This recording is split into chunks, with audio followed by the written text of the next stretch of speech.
If you think that the only way to run faster is to add more miles, that's exactly what's keeping me stuck. I was plateaued at about 25 minutes for my 3 mile run until I changed one major thing that took me to a sub 18 minute.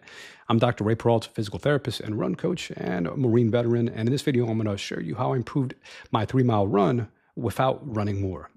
So I was stuck at like a 3 mile plateau. This is back when I was younger and I was training. I was in the Marine Corps, and we had a 3 mile run time test as part of our physical fitness test to pass, and I was plateaued around like 25 minutes or so, um, and that was about a 20 minute per mile pace. And I believe that the only way to improve is just to run more, right? You just have to keep running more and more days, more miles.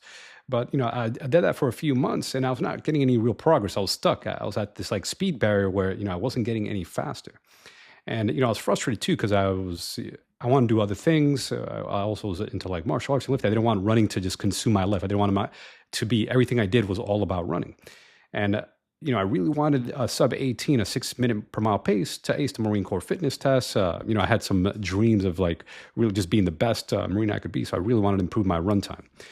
And if you want a copy of this Google Doc and to learn more about running faster without running more, I'm sharing in my free online run group. Click the link in the description to join. So strength and power. So this is what actually helped me. It was actually strength and power training. See, a lot of folks don't know this. You could actually swap out about 30% of your weekly running volume with strength and explosive training. That's right. You could run less and get faster by doing strength training and explosive training or power training. So I reduced my running volume, replaced it with 2 to 3 strength days, right? So now instead of running like 5 or 6 days a week, I was only running 3 days a week, but just now doing 2 days of 2 to 3 days of strength and explosive training. And that really made a big difference. So some of the things I did for the lifting was heavy compound lifts, things like squats, deadlifts, and lunges, 3 to 5 rep max. And then doing accessory work, working especially on the posterior chain, glutes, hamstring, and calves, but also other small muscle groups as well.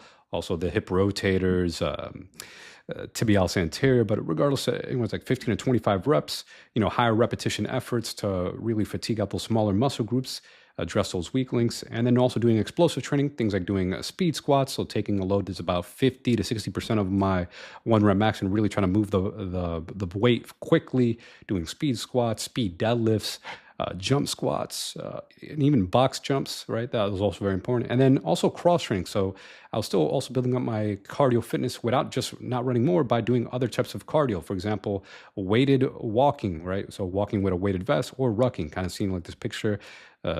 There's like military backpacks, but even as a civilian, right? If you don't have to be in the military to get benefit from this, you could buy a specially designed backpacks for hiking where you could actually add some weight in it. It doesn't even have to be that heavy. It could be like 10% of your body weight. So if let's say you're 150 pounds, it could be like 15 pounds of just added weight, and that would still benefit you.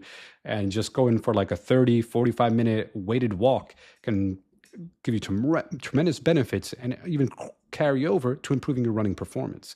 And then as far as jump training, I did things like squat jumps, but also box jumps. A big fan of box jumps because you could also measure your progress, how high you're jumping. At first I started with a smaller box, then I started working up to higher and higher boxes as my jumping strength increased.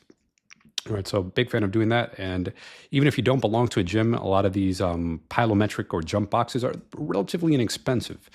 You can find them online, depending on the region where you're at, but they're not too expensive. Or you can use household objects like a sturdy chair, or if you need a park bench to practice jumping onto a platform or a box, what have you. But this is a great also exercise to improve your explosive power because, see, running is 2 to 3 times your body weight every time your foot hits the ground, but jumping is 5 to 7 times your body weight. So if you are really good at jumping, oftentimes that actually improves your running performance. See, a lot of runners don't think know about this, or just folks who want to improve their run time. They think they just have to run more by doing strength training just to make your legs physically stronger, right? Because you need to get your legs to be strong enough to handle the faster speeds, right? If it's not strong enough to handle the faster speeds, you're going to hit a certain plateau or a barrier. We're not going to be able to run any faster because you're going to be limited by how much force and power you could generate. So by doing heavy strength training, you could obviously generate more force. Then obviously by doing power and jump training, that also allows your body to handle the impact loading, improves your injury resilience, and also makes you faster, more explosive.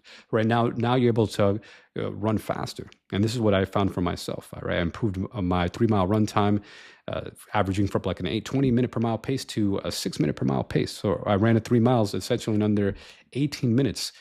which is I was really hyped about. I was very happy with the progress. I broke the speed barrier without adding more miles, without having to run more and more and more, without having running revolve around my everyday life. And I know some critics will say, but you can improve with running more.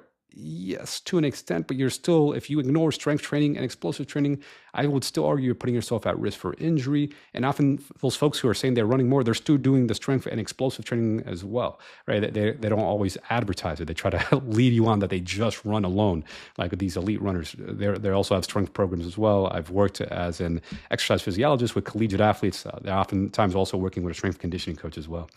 So don't ignore the benefits of strength and power training, and don't let some influencers mislead you to believe that you could only get better by just running more alone, that you don't have to do any strength explosive training. Trust me, strength and explosive training can be very beneficial, especially for a well-rounded program. I've also seen the stuff with runners I coach. I'm also a run coach as well.